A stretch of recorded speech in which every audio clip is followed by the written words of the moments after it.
So this Saudi Arabian company, Fundamante, it's been using Arizona water to grow alfalfa in the state for almost a decade. And don't get me wrong, this isn't illegal or anything. The US government agreed to this. But the alfalfa isn't for Americans. It's not even for people. Once the alfalfa is harvested, it's shipped back to Saudi Arabia to feed the country's own dairy cows. Mind you, the reason Saudi Arabia has to do this in the first place is because alfalfa is thirsty, and the country wants to protect its own water supply. Also, the Colorado River Basin, which Arizona makes up a large part of, has been in a mega drought for the past 23 years. So all of this has been happening while Arizonans are running out of clean drinking water.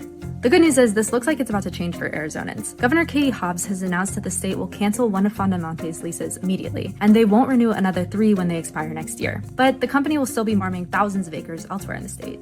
But the issue is actually way larger than Arizona. 3% of the farmland in the US is owned by companies or people from other countries. And the US is running through its groundwater at an alarming rate with almost no federal regulations and either weak or confusing state laws. A New York Times investigation found that in the past 10 years, 40% of monitored groundwater sites hit all-time lows.